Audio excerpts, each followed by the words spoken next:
నమస్కారం. నేను మీ నిజం సుభాష్ చంద్రబోస్. వెల్కమ్ టు నిజం మీడియా. మన నిజం మీడియాలో ప్రసారం అయ్యేటువంటి నిజం నిర్ధారణ కార్యక్రమానికి స్వాగతం. ఈరోజు నిజ నిర్ధారణలో భాగంగా తెలంగాణ రాష్ట్రంలో కాంగ్రెస్ పార్టీకి సంబంధించినటువంటి వివేక్ అనే ఒక మాల సామాజిక వర్గానికి సంబంధించినటువంటి ఎమ్మెల్యే పర్టికులర్గా డబ్బులు ఖర్చు పెట్టి సభలు సమావేశాలు పెట్టి మాల సామాజిక వర్గంలో ఉండబడినటువంటి కొంతమంది మాల మహనాడుకు చెందినటువంటి నేతల చేత మాదిగ కమ్యూనిటీని, మాదిగ కమ్యూనిటీలో ఉండబడినటువంటి లీడర్లని, మందకృష్ణ మాదిగ గారిని, పర్టికులర్గా బాబు జగజ్జీవన్ రావు గారి మీద కొన్ని అవాంఛనీయమైనటువంటి వ్యాఖ్యలు చేస్తూ దుర్భాషలు ఆడుస్తూ కొన్ని మీటింగులు పెట్టడం జరుగుతుంది. అయితే కాంగ్రెస్ పార్టీలో ఉండబడినటువంటి ఈ ఎమ్మెల్యే మీద రేవంత్ రెడ్డి గారు ఏ చర్యలు తీసుకోబోతున్నారు, రేవంత్ రెడ్డి గారు ఏ చర్యలు తీసుకోవాలనేది ఒకసారి ఆ వేదికల మీద మాట్లాడుతున్నటువంటి మాటలు, వారు తిడుతున్నటువంటి బూతులు మనం విని అవి మాట్లాడుకునేటువంటి ప్రయత్నం చేద్దాం. దాని గురించి చర్చించుకుందాం. ఎందుకంటే ఆధారాలు లేకుండా ఏ మాటలు మనం మాట్లాడదు. ఎందుకంటే ప్రతి కులానికి, ఈ భారతదేశంలో ఉండబడినటువంటి వేలాది కులాలకి ఏ కులానికైనా మీటింగ్ పెట్టుకునే హక్కు ఉంది. ఏ కులమైనా కానీ వాళ్ళకి ఏదన్నా అన్యాయం జరిగితే చెప్పుకునే అవకాశం ఉంది. లేదు, వాళ్ళ కులం యొక్క గొప్పతనం గురించి కూడా చెప్పుకునే అవకాశాలు ఉన్నాయి. కానీ మీటింగ్ పెట్టి మరి ఒక కులానికి సంబంధించినటువంటి ఆ కులంలో ఉండబడినటువంటి గొప్ప నేతల్ని విమర్శించడం, వాళ్ళని బూతులు తిట్టడం, వాళ్ళ యొక్క క్యారెక్టర్ను కూడా క్రిటిసైజ్ చేసి మాట్లాడడం కరెక్ట్ కాదని, అది కూడా ఒక గౌరవప్రదమైనటువంటి ఎమ్మెల్యే స్థానంలో ఉండబడినటువంటి వ్యక్తి ఈ మీటింగ్లన్నీ కండక్ట్ చేయడం వెనక ఆంతర్యం ఏంటి, అసలు ఆయన ఉద్దేశం ఏంటి అనేది మనం ఈ వీడియోలో పూర్తిగా తెలుసుకునేటువంటి ప్రయత్నం చేద్దాం. నేను కొంతమంది ముఖ్యమైనటువంటి నేతలు మాట్లాడియే చూపిస్తాను. అందరి గురించి మాట్లాడి సమయాన్ని వృధా చేసేటువంటి ప్రయత్నం చేయను. చూడండి, ఆయన మీటింగ్లో ప్రధానంగా పాల్గొనేటోళ్ళు దిగంబర్ కాంబ్లే అనే ఒక ఆయన పాల్గొంటాడు. ఆయన మాట్లాడినటువంటి మాటలు నేను ఒక 30 సెకండ్ల నుంచి 1 నిమిషం వరకే చూపిస్తాను. మొదటిగా ఈ వీడియోలో చూడండి. వీడియోలోకి వెళ్ళబోయే ముందు నేను వీళ్ళు మాట్లాడేటువంటి మాటలు మీకు చూపించాలన్నా, మార్నింగ్ న్యూస్ అనాలిసిస్ చేయాలన్నా, లేదా దూర ప్రాంతాల్లో ఉన్న వాళ్ళ దగ్గర నుంచి డిబేట్స్ కండక్ట్ చేయాలన్నా కానీ మన నిజం మీడియా అనే దానికి స్క్రీన్ చాలా అవసరం. స్క్రీన్ లేకుండా మీడియా ముందుకు నడవడం అనేది చాలా కష్టం. కాబట్టి కింద నా నెంబర్ పెట్టాను. నా నెంబర్కి ఫోన్పే ద్వారా కానీ గూగుల్ పే ద్వారా కానీ మీకు ఎంత వెసులుబాటు ఉంటే అంత ఖచ్చితంగా మీరు నిజం మీడియాకి కాంట్రిబ్యూషన్ పంపించండి. ఇక వీడియోలోకి వెళితే చూడండి ఏం మాట్లాడుతున్నారు మీ కాంబ్లే గారు. కృష్ణమాదిగా మరో బ్లేమ్ స్టార్ట్ చేశాడు. ఓకే, అన్ని కులాల మద్దతు ఉన్నదని. ఓకే మిత్రులారా, అన్ని కులాల మద్దతు అన్నప్పుడు ఒక ఇక్కడ గమనించండి. ఎవరైనా చూడండి, మీరు ఈ వివేక్ గారు కండక్ట్ చేసేటువంటి సభల్లో ఏ నాయకుడినైనా చూడండి, వాళ్ళ పని ఏందంటే కృష్ణమాదిగ గారిని తిట్టడం, కృష్ణమాదిగ గారిని విమర్శించడం. ఇంకొక అడుగు ముందుకేసి ఈ దిగంబర్ కాంబ్లే గారే ఏం మాట్లాడాడో చూద్దాము. ఇంకొక అడుగు ముందుకేసి జగజ్జీవన్ రావు గారిని మాట్లాడడం, ఇదే పని. ఎస్సీ వర్గీకరణ, దానివల్ల ఏమన్నా నష్టం ఉంటుందా అది చెప్పుకోకుండా, ఎస్సీ వర్గీకరణ జరిగితే మాలలకి ఏమన్నా నష్టం ఉంటుందేమో దాన్ని వివరించుకోకుండా వీళ్ళు వ్యక్తిగతంగా టార్గెట్ చేస్తూ వ్యక్తిగతంగా విమర్శించడమే పనిగా పెట్టుకున్నారని. చూడండి ఏం చెప్తున్నాడు. సమాజంలో ఉండబడినటువంటి అన్ని కులాల మద్దతు ఉందని చెప్పేసి బ్లేమ్ చేస్తున్నాడు అని చెప్తున్నాడు. నేను అంటున్నా, ఎస్సీ వర్గీకరణని సమర్థించినటువంటి రాజకీయ పార్టీ కానీ, ఎస్సీ వర్గీకరణను సమర్థించినటువంటి కులం కానీ ఏదన్నా ఉంటే సవాల్ చూపించుడు, నిరూపించుడు. ఏ ఒక్కళ్ళు కూడా ఎస్సీ వర్గీకరణని సమర్థించకుండా ఈ 2 తెలుగు రాష్ట్రాల్లో లేరు. ఎక్కడన్నా పక్క రాష్ట్రాల్లో ఎవరన్నా వర్గీకరణని వ్యతిరేకించేటోళ్ళు ఉన్నారా అంటే మీలాగా ఏకదాటిగా ఉండబడినటువంటి 15% రిజర్వేషన్లో 10% పైగా వాళ్ళ జనాభా దామాషాకు మించి ఎవరన్నా అనుభవిస్తుంటే వాళ్ళు మాత్రమే వర్గీకరణ వ్యతిరేకిస్తున్నారు తప్పితే ఎక్కడా కూడా వెనకబడిపోయినటువంటి జాతులు కానీ, ఈ జాతులకు ఆదరణగా ఉండబడినటువంటి సమాజంలో మిగతా కులాలు కానీ, మిగతా రాజకీయ పార్టీలు కానీ ఎవరు కూడా వర్గీకరణ వ్యతిరేకించే దగ్గర లేరు. మీ తెలంగాణ రాష్ట్రంలోనే నేను సవాల్ విసురుతున్నా, మీ తెలంగాణ గడ్డ మీద ఒక్క మాల సామాజిక వర్గం తప్పితే ఇంకా ఉండబడినటువంటి ఏ కమ్యూనిటీ అయినా ఎస్సీ వర్గీకరణ వ్యతిరేకిస్తే నువ్వు బయటికి తీసుకురా, వాళ్ళ చేత మాట్లాడించు. ఎవరు కూడా మాట్లాడరు. మరి బ్లేమ్ చేస్తుంది ఎవరన్నా? కాంబ్లే అన్న బ్లేమ్ చేస్తుంది ఎవరు? మీరు చేస్తున్నారా, మందకృష్ణ మాదిగ గారు చేస్తున్నారా? ఇంకా చూడండి, మనం చూద్దాం. ఆలోచించాలి. లేదు చెప్తున్నా, మాలల దగ్గర శక్తి ఉంటే వైఎస్ రాజశేఖర రెడ్డి 2014లో వర్గీకరణను అమలు చేయాలని రాష్ట్ర అసెంబ్లీలో తీర్మానం చేసి కేంద్ర ప్రభుత్వానికి పంపించాడు. విన్నారా? 2014లో బుర్రుందా, బుర్ర ఏడన్న పెట్టొచ్చావన్న మీటింగ్కి. కడుపుకు అన్నమే తింటున్నాం కదా. 2014లో రాజశేఖర రెడ్డి బతుకున్నాడు. అమ్మ ఏం అబద్ధాలమ్మా ఇవి, ఏంటి? పబ్లిక్లో జనాలను కూర్చోబెట్టి ఇట్ట పచ్చి అబద్ధాలు మాట్లాడుతున్నారేంటి? 2014లో రాజశేఖర రెడ్డి బతికుండి అసెంబ్లీ తీర్మానం చేసి కేంద్రం, ఇది దేనితో నవ్వాలా అర్థం కావట్లే నాకు. నోటితో నవ్వాలా, ఇంకా దేనితో? రాష్ట్రాలు విడిపోయినాయి 2014కి, చచ్చిపోయిన రాజశేఖర రెడ్డిని బతికించాడు మహానుభావుడు. ఎంత గొప్పోడు అన్నారు. 2014లో రాజశేఖర రెడ్డి అంట అసెంబ్లీ తీర్మానం. ఇవన్నా మీరు చెప్పే అబద్ధాలు అంత క్లియర్గా కళ్ళ ముందు కనపడేదాన్నే ఈ విధంగా మీరు అబద్ధాలు చెప్తున్నారే. అక్కడ మీ ముందు ఉండబడినటువంటి నా మాల సామాజిక వర్గానికి సంబంధించినటువంటి అమాయక ప్రజలని మీరు ఎదగడం కోసం, మీరు నాయకులుగా సమాజంలో ప్రొజెక్ట్ అవ్వడం కోసం ఎంతమందిని బలి తీసుకుంటారు, ఎన్ని రకాలు మోసాలు చేస్తారు. అరే ఒక న్యాయమైన డిమాండ్, ఒక సామాజిక న్యాయానికి సంబంధించినటువంటి అంశం కోసం 30 ఏండ్లుగా ఒక పోరాటం జరుగుతుంటే ఇంకా ముగింపు పలకరా? అబద్ధాలతోటి విద్వేషాలతోటి కడుపులు నింపుకొని దాన్ని ఈ రోజున వెలగక్కడమా? 2014లో రాజశేఖర్ అమ్మో ఏమన్నా మంత్రశక్తులు ఉన్నాయేమో, కాంబ్లే గారు పేరు వెరైటీగా ఉంది కదా, ఈయన దగ్గర ఇంకేమన్నా మంత్రశక్తులు ఉన్నాయేమో. ఇంకొక మాట, ఈయన జగ్జీవన్ గారి గురించి ఇంకొక మాట మాట్లాడాడు. నేను కృష్ణమాది గారి గురించి మాట్లాడితే ఓకే, సమకాలంలో ఇప్పుడు ఉన్నాడు ఆయన, పోనీ ఆయన గురించి కూడా టార్గెట్ చేసి వ్యక్తిగతంగా మాట్లాడడం అనేది కరెక్ట్ కాదు. ఎవరినైనా కాంబ్లే గారినైనా కానీ వ్యక్తిగతంగా టార్గెట్ చేసి మాట్లాడడం కరెక్ట్. సబ్జెక్ట్ చెప్పండి. ఆయన వర్గీకరణ వల్ల జరిగేటువంటి లాభాలు చెప్తున్నాడు. వర్గీకరణ వల్ల ఈ సమాజంలో ఇంకా రిజర్వేషన్లు అందబడినటువంటి కులాలకు అందుతాయి అని చెప్తున్నాడు. మీరేమో నష్టం ఏదో చెప్పండి, నష్టం ఉంటే కదా చెప్పడానికి. అలా కాకుండా జగ్జీవన్ రావు గారి గురించి ఈయన ఏం మాట్లాడాడు ఒకసారి చూడండి, చూసిన తర్వాత మనం కంటిన్యూ చేద్దాం. అరే నువ్వు కొన్ని ఐకాన్గా తెస్తున్నావంటే కనీసం నీ జాతి కొరకు 4 సర్దార్ నాగప్ప గారు తన జాతి గురించి పాఠశాలను స్థాపించి ఒక ముఖ్యమంత్రిని ఈ దేశానికి అందించాడు. Very good. కనీసం తన జీవితంలో ఒక పాఠశాలన్న బాబు జగ్జీవన్ స్థాపించాడా? విన్నారా? తన ఆస్తుల్ని ఒక పాఠశాలన్న బాబు జగ్జీవన్ రావు గారు స్థాపించారా? ఇంకా రెండోది చేశాడు. కొడుకు వ్యభిచారం చేసేంత ఆస్తుల్ని పోగు చేశాడు. కానీ దళితుల సంక్షేమం కొరకు ఆయన చేసిన ఏ శాఖలన్నా ఒక సంక్షేమ పథకం. విన్నారు కదా ఏమన్నాడు? ఈ మాటలు నాకు చెప్పడానికి కూడా బాధగా ఉంది. కానీ ఆ పనికి మాలిన సన్నాసి, ఆ వెధవ శరీరం చూడండి మీరు అన్న, మీరు కోస్తే తెలంగాణ మొత్తానికి సరిపోతారు. తెలంగాణలో ఉండబడినటువంటి మాదిగలు మిమ్మల్ని ఒక దున్నగా భావించి కోస్తే తెలంగాణలో ఉండబడినటువంటి మాదిగలందరికీ సరిపోతారు. అంత శరీర దారుఢ్యం పెంచుకొని మీరు మాట్లాడుతున్నటువంటి మాటలు ఏందో తెలుసా? బాబు జగ్జీవన్ రావు గారి యొక్క కొడుకు వ్యభిచారం చేసే అంత స్థాయిలో ఆస్తులు సంపాదించాడు. కానీ బాబు జగ్జీవన్ రావు ఈ సమాజంలో ఉండబడినటువంటి దళితులకు కానీ పీడితులకు కానీ జగ్జీవన్ రావు గారి కొడుకు వ్యభిచారం చేస్తుంటే నువ్వేం చేసావు? అమ్మాయిలు సప్లై చేసావా? ఆయన వ్యభిచారం చేశాడని నీకెట్టా తెలుసు? ఆయన చేసినటువంటి వ్యభిచార వృత్తికి నువ్వేమన్నా అమ్మాయిలను సప్లై చేసావా?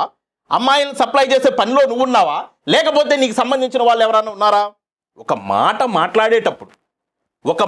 మాట్లాడేటప్పుడు ఒక వ్యాఖ్య చేసేటప్పుడు కనీసం విజ్ఞతతో ఆలోచించి చేయాలి కదా. జగ్జీవన్ రావు గారి స్థాయి ఏంది, ఆయన కుటుంబ నేపథ్యం ఏంది? నేను మళ్ళొకసారి చెప్తున్నాను, నేను మల్లెల వెంకట్రావు గారికి కౌంటర్ ఇచ్చినప్పుడు జగ్జీవన్ రావు గారి గురించి ఒక వీడియో చేశాను.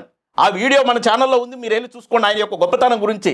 జగ్జీవన్ రావు గారు డాక్టర్ బిఆర్ అంబేద్కర్ గారు రాజ్యాంగం రాయకముందే 1935కు ముందే చట్టసభల్లోకి వెళ్ళాడండి. ఆయన యొక్క ఆస్తులు, ఆయన స్థితిగతులు, ఆయనకు ఉండబడినటువంటి రాజ్యాంగ చైతన్యము, ఆయనకు ఉండబడినటువంటి రాజకీయ భవిష్యత్తు అది. ఈ భారతదేశంలో దళితులు అసెంబ్లీలకు వెళ్ళారన్నా, దళితులు పార్లమెంట్లకు వెళ్ళారన్నా ఎప్పుడు వెళ్ళారు? డాక్టర్ బిఆర్ అంబేద్కర్ గారి ద్వారా రిజర్వ్డ్ కాన్స్టిట్యున్సీలు వచ్చిన తర్వాత వెళ్ళారు. కానీ జగ్జీవన్ రావు గారు స్వాతంత్రానికి ముందే 1935కు ముందే ఆయన చట్టసభల్లోకి వెళ్ళాడు. అది వాళ్ళ ఆస్తులు, అవి వాళ్ళకు ఉండబడినటువంటి రాజకీయ చైతన్యం అది. ఇక స్వాతంత్రం వచ్చిన తర్వాత నేను చెప్తున్నా, జగ్జీవన్ రావు గారు చేసినటువంటి మంత్రి పదవులు ఇప్పటికీ ఈ భారతదేశంలో ఎవరు చేయలేదు, భవిష్యత్తులో చేయలేరు కూడా.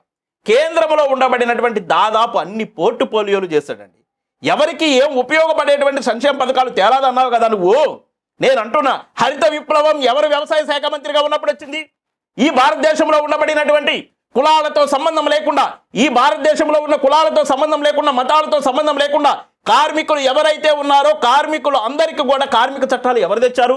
కార్మిక శాఖ మంత్రిగా ఉన్నప్పుడు, కార్మిక శాఖ మంత్రిగా బాబు జగ్జీవన్ రావు గారు ఉన్నప్పుడు కార్మికులకు చట్టాలు తీసుకొచ్చినటువంటి, రక్షణ శాఖ మంత్రిగా ఉన్నప్పుడు రక్షణ శాఖ మంత్రి తరపున భారతదేశానికి యుద్ధాల్లో గెలిపించినటువంటివి, రైల్వే శాఖ మంత్రిగా ఉన్నప్పుడు రైల్వే వ్యవస్థలో ఎక్కడన్నా లోటుపాట్లు జరిగితే, రైల్వే వ్యవస్థలో ఏమైనా ఇబ్బందులు జరిగితే ఆ ఇబ్బందుల నుంచి బయటపడేయడానికి రైల్వే శాఖ మంత్రికి అనేక సందర్భాల్లో ఈయన తీసుకొచ్చినటువంటి చరిత్ర. అంటే మీరు గమనించండి, జగ్జీవన్ రావు గారు రాజకీయ రంగంలో ఎన్ని రకాలుగా పనిచేయాలో అన్ని రకాలుగా పనిచేశాడు.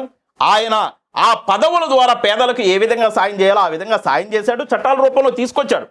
చరిత్ర తెలుసుకోకపోతే తెలుసుకోండి, చరిత్ర తెలుసుకోండి, తెలిసినా కూడా మసిబూసి మారడిగా చేసే ప్రయత్నం చేయండి. నేను ఎందుకంటున్నాను, ఒకవేళ కొంతమంది ఏమంటారంటే ఆ జగజీవన్ రావు గారు అగ్రవర్ణ రాజకీయ పార్టీలో ఉండి చెంచాగా పనిచేశాడు, ఆయన పదవులు అనుభవించడం కోసం అలా పనిచేశాడని చెప్పి. మరి అలా పనిచేసినప్పుడు మాల సామాజిక వర్గానికి సంబంధించిన వాళ్ళు ఈ భారతదేశంలో ఉండబడినటువంటి తెలుగు రాష్ట్రాల్లో మొట్టమొదట దళిత ముఖ్యమంత్రి ఉన్నాడు కదా, దామోదరం సంజీవయ్య గారు ఉన్నారు కదా, మాల సామాజిక వర్గానికి సంబంధించి. ఆయన చెంచా కదా, చెంచా నేనాను అంటే అగ్రవర్ణ రాజకీయ పార్టీలో పనిచేసే అందరి దళితుల్ని చెంచాలని నేనను.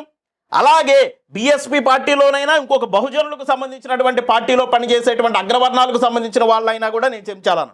అంటే అక్కడ వాళ్ళు చెంచాలైనప్పుడు ఇక్కడ మీరు కూడా చెంచాలే కదా. అంటే ఒక విషయం మాట్లాడేటప్పుడు అంతెందుకు, నీకు ఈ రోజున సభలు కండక్ట్ చేస్తుంది ఎవడు?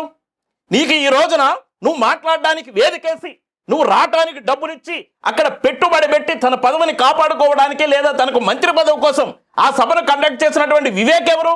కాంగ్రెస్ పార్టీలో ఉన్నాడు కదా. మరి ఆ కాంగ్రెస్ పార్టీలో వివేక్ కూడా చెంచా కదా. వెనక్కి తిరిగి అనకపోయావా వివేక్ని? వివేక్ నువ్వు ఒక చెంచావని చెప్పేసి అంటే కేంద్ర మంత్రి పదవులు చాలా చేసి ఈ భారతదేశానికి మొట్టమొదటి దళిత ఉప ప్రధాని, ఇప్పటికి కూడా ఎవరు దళితులు ఉప ప్రధాని దాకా వెళ్ళలేదు. అలాంటి వ్యక్తినేమో వ్యభిచారం చేసేటి వాళ్ళు వాళ్ళ బిడ్డలు అని చెప్పేసి మాట్లాడుతావా?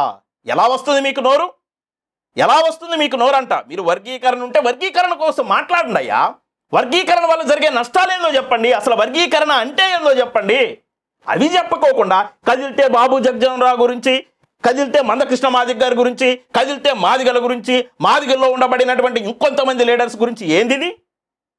అక్కడ ఉండబడిన వివేక్ ముందు చెంచా, ఆయనకి చెప్పు నువ్వు చెంచావని. తర్వాత నీ స్థాయికి నీ వ్యవహారానికి జగజీవన్ రావు గారి గురించి వద్దు. నేనేమంటానంటే అంబేద్కర్ గారైనా జగజీవన్ రావు గారైనా ఈ దళితులకు ఆరాధ్య దైవాలు అంటారు. వాళ్ళ జోళ్ళకి ఎవరు వెళ్ళొద్దండి దయచేసి. ఎందుకంటే వాళ్ళు ఒక ఐకానిక్ లీడర్స్. వాళ్ళు ఈ సమాజానికి చాలా సేవ చేసి ఈ సమాజంలో దళితులకు కాదండి, ఈ భారతదేశంలో ఉండబడినటువంటి అన్ని వర్గాలకి పనిచేసినటువంటి, అన్ని వర్గాలకి న్యాయం చేసినటువంటి దళిత ముద్దు బిడ్డలు వాళ్ళు. ఈ భారతదేశంలో అన్ని సామాజిక వర్గాలకు న్యాయం చేసినటువంటి నాయకులు వాళ్ళు. అలాంటి వాళ్ళని కులానికి కూడా అంటగట్టొద్దని నేను విజ్ఞప్తి చేస్తున్నా. ఇకపోతే ఈయనదొకైతే ఇంకొక ఆయన ఉన్నాడు, పాటలు రాస్తాడు. ఎవరు డబ్బులు ఇస్తే వాళ్ళకు పాట, ఎవరు డబ్బులు ఇస్తే వాళ్ళకు పాట. నేను గాత్ర వేష అని చెప్పేసి ఒక వీడియో కూడా చేశాను. అంటే ఇప్పుడు నేను ఉన్నానండి, ఎవరు డబ్బులు ఇస్తే వాళ్ళకి వీడియో చేశాను అనుకోండి, తప్పు చేసినా కూడా మాట్లాడకుండా, తప్పు చేసినా కూడా ఖండించుకోకుండా నేను వీడియోలు చేశాను అనుకోండి, నేను వీడియోల వేషని. అట్లాగే ఆయన గాత్ర వేష అని చెప్పేసి కూడా నేను చెప్పాను. ఆయన పేరు రెంజర్ల రాజేష్ అంటండి. ఆయన మాట్లాడేటువంటి ఫోన్స్ వస్తున్నాయి, దయచేసి కొంచెం మీరు గమనించండి. నేను రోజు నైట్ 7 గంటల నుంచి 9 గంటల వరకు వీడియో చేసే పనులు ఉంటాను. ఆ టైంలో కొంచెం ప్లీజ్ ఫోన్ చేయొద్దు, దయచేసి మీరు గమనించండి. ఫోన్ చేసేటోళ్ళు కూడా ఏదైనా ఉంటే వాట్సాప్లో పెట్టండి. ఎందుకంటే నేను సమగ్రంగా నివేదిక తయారు చేసుకొని వీడియోలు చేయాలంటే చాలా కష్టం కాబట్టి, నాకున్న ఆర్థిక పరిస్థితుల దృష్ట్యా చాలా కష్టం. దయచేసి మీరు వాట్సాప్లో పెట్టండి, లేదు 1-2 నిమిషాలు మాట్లాడడానికి ప్రయత్నం చేయండి. ఇంకొక ఉన్నాడండి రాజేష్ అంట, ఈయన అందరినీ కలిపేసి అనేస్తున్నాడు. ఇప్పుడు ప్రజెంట్ తెలంగాణ సమాజంలో ఉండబడినటువంటి అందరి మాది కమ్యూనిటీకి సంబంధించిన లీడర్లు అందరిని అంటున్నాడు. ఒకసారి చూడండి ఏమంటున్నాడు. లాస్ట్ టైం జరిగిన ఎన్నికలలో మందకృష్ణ ఎవరికి ఓటేయమన్నాడు? ఆర్ఎస్ ప్రవీణ్ కుమార్ గారు ఎవరికి ఓటేయమన్నారు? బిఎస్పీ ఏను గుర్తు కోటేయమన్నారు. తర్వాత మహారాజ్ గారు ఏ గుర్తు కోటేయమన్నారు? బిఎస్పీ చెప్పుల గుర్తు కోటేయమన్నారు. వంగపల్లి సీనన్న టిఎంఆర్పిఎస్ ఏను కోటేయమన్నాడు? టిఆర్ఎస్ కోటేయమన్నారు. మరి ఎవరు కాంగ్రెస్ కోటేసినట్టు? ఆ మాలలకు అన్యాయంగా రాజ్యాంగానికి విరుద్ధంగా జరుగుతుంటే ఏం జరుగుతుంది ఇక్కడ? దాని అంశంలోకి నేను వస్తున్నానండి. మాలలకి అన్యాయంగా రాజ్యాంగ విరుద్ధంగా జరుగుతుందని ఏం జరుగుతుందో చెప్పు నాకు. అసలు రాజ్యాంగ స్వరూపం ఏంది? డాక్టర్ బాబాసాహెబ్ అంబేద్కర్ గారి యొక్క సిద్ధాంతం ఏంది? ఈ భారతదేశంలో ఉండబడినటువంటి అట్టడుగు వర్గాలు ఎవరైతే ఉన్నారో ఆ అట్టడుగు వర్గాలకి న్యాయం జరగాలనేది డాక్టర్ బాబాసాహెబ్ అంబేద్కర్ గారి యొక్క ఆశయము, ఆశయ సాధన, లక్ష్యం. దానికి అనుగుణంగానే కదా రిజర్వేషన్లు వచ్చింది. ఎస్సీ ఎస్టీ బీసీలు మిగతా అగ్రవర్ణాల వాళ్ళతో పోటీ పడలేకపోతున్నారు. వాళ్ళు ఆర్థికంగా చూసుకున్నా, ఆస్తుల పరంగా చూసుకున్నా, రాజకీయ రంగాల్లో చూసుకున్నా, సామాజికంగా చూసుకున్నా అన్ని రకాలుగా కూడా వాళ్ళు అభివృద్ధి చెంది ఉన్నారు. కాబట్టి వాళ్ళతో పోటీ పడలేరని చెప్పేసి రిజర్వేషన్లు ఇస్తే ఆ రిజర్వేషన్లన్నీ మేమే తింటామంటే ఎట్టా? ఆ రిజర్వేషన్లన్నీ మాకే కావాలంటే ఎట్టా? వాస్తవంగా నిజాయితీతోటి నిబద్ధతతోటి ఉంటే రిజర్వేషన్లు మేము చాలా అనుభవించాము. ఇప్పటి వరకు 78 సంవత్సరాల ఈ స్వతంత్ర భారతదేశంలో రిజర్వేషన్లు అమలు ఉన్న దగ్గర నుంచి కూడా మేము ఎక్కువగా అనుభవించాము.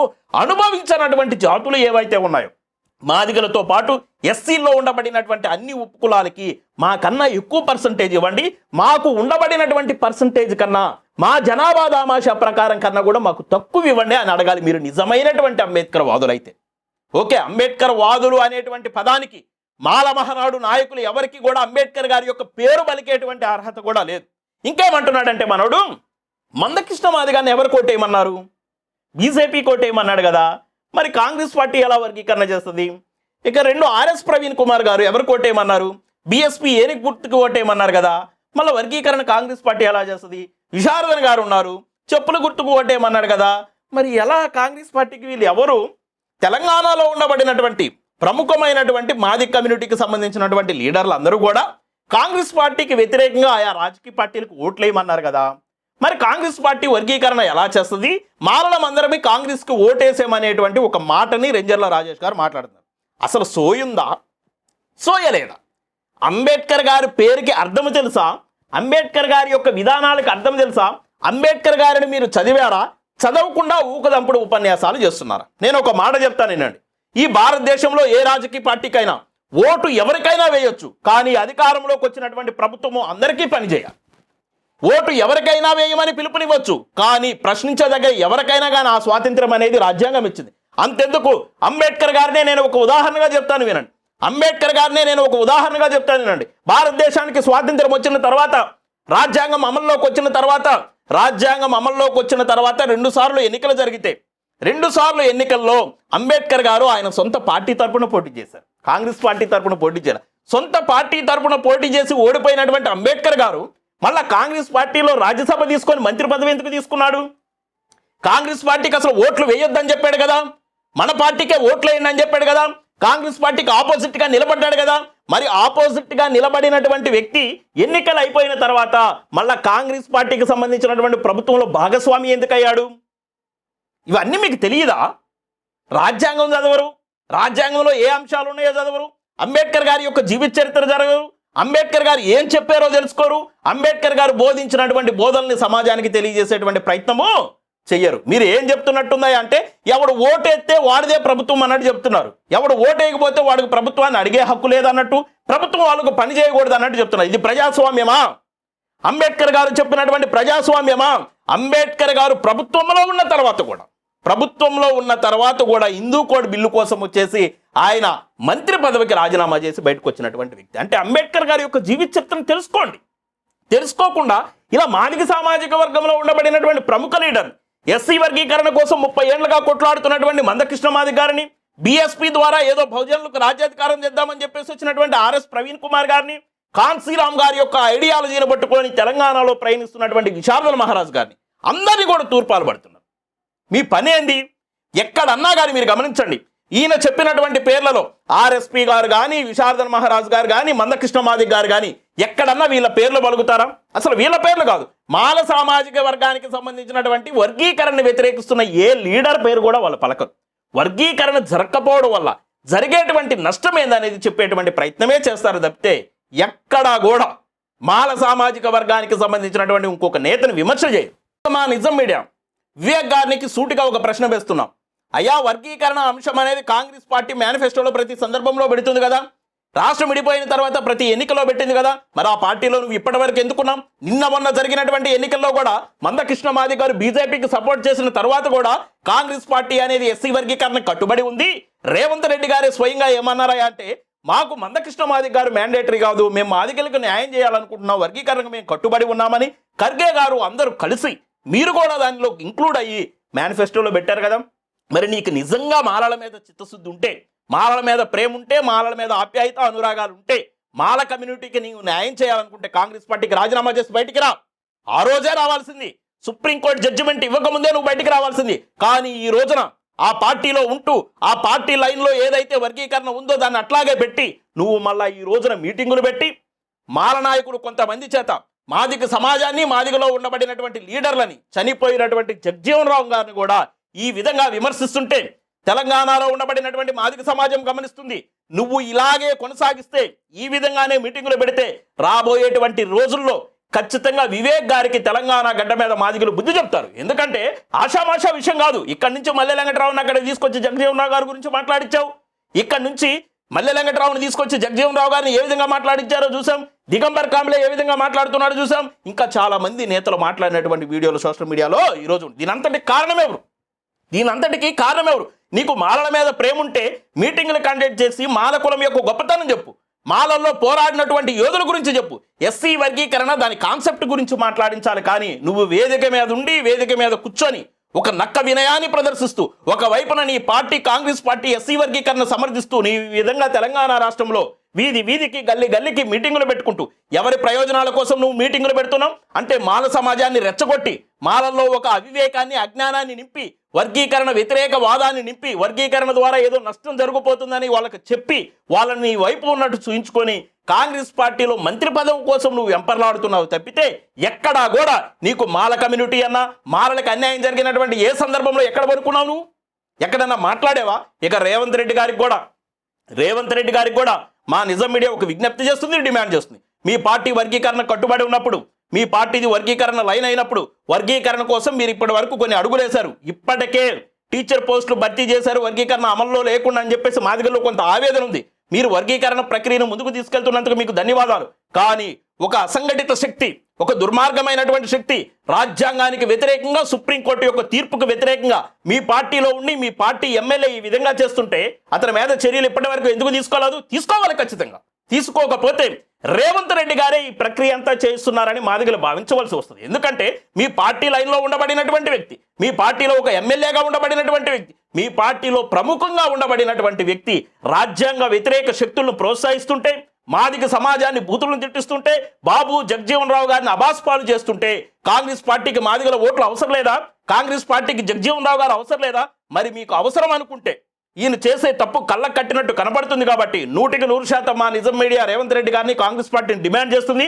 వివేక్ గారిని వెంటనే పార్టీ నుంచి సస్పెండ్ చేయాలని, ఆయన యొక్క క్రియాశీలకమైనటువంటి పాదవిక సభ్యత్వాన్ని కూడా రద్దు చేయాలని చెప్పేసి మా నిజం మీడియా డిమాండ్ చేస్తూ, ప్రతి సందర్భంలో కూడా మా నిజం మీడియా ఎవరిని కావాలని చెప్పేసి టార్గెట్ చేయదు, అలా అని చెప్పేసి ఎవరికి అనుకూలంగా కూడా వీడియోలు చేసేటువంటి ప్రయత్నం చేయదు. కాబట్టి మా నిజం మీడియా ఎవరికి అనుకూలం కాదు, అలా అని చెప్పేసి ఎవరికి వ్యతిరేకం కూడా కాదు. కాబట్టి ప్రతి సందర్భంలో నిజాన్ని నిర్భయంగా చెప్పడమే మా యొక్క లక్ష్యం. కాబట్టి మా వీడియోస్ కనుక మీకు నచ్చితే లైక్ చేయండి, షేర్ చేయండి, మన ఛానల్ సబ్స్క్రైబ్ చేసుకోండి.